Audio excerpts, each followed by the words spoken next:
ધોરણ 2 ગણિત સંપુટમાં આપણે બીજો પાઠ જે એકમ ચાલે છે મજાના આકારો, એની અંદર તમે જુઓ માહી છે એની વસ્તુ ગોળાકાર અને શંકુ છે.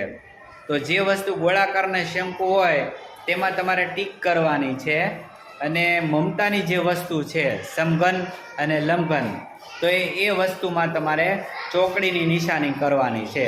જોઈ સમજી અને પછી તમારે ટીક કે ચોકડી જે કરવાનું થાય એમાં કરવાની છે. ચાલો ભાઈ ધાર્મિક કરો જી, ચાલો. ઓકે, ગોળાકાર છે એટલે ટીક આવે, તારું કામ પૂરું. ચાલો હવે શિવમ, ચાલો કરો. ઓકે, સરસ. ટામેટું છે ગોળાકાર જેવું છે એટલે એમાં ટીક કરી છે. ચાલો રોહિણાબેન તમે કરો.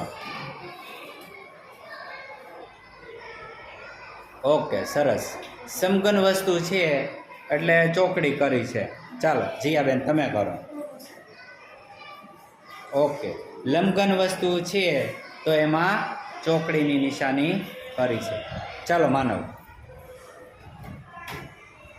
ઓકે, ગાજર છે એ શંકુ આકારમાં આવે છે એટલે એમાં ટીક કરી છે. ચાલો હર્ષ. ઓકે, ગોળ દડો છે તો ત્યાં ટીક કરવામાં આવે છે. ઓકે, ફુગ્ગો છે તો એમાં ટીકની નિશાની આવે છે. ચાલો આરોહીબેન તમે ચાલો.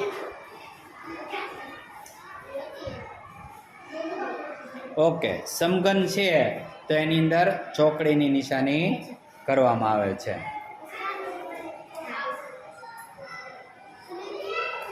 નહીં, એ વસ્તુ નહીં, ત્યાં ચોકડી આવશે. લંબઘન વસ્તુ છે, કરજા ત્યાં ચોકડી કર.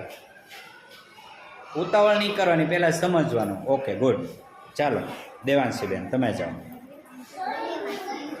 ટોપી બાકી છે શંકુ આકારમાં. Okay good, very good.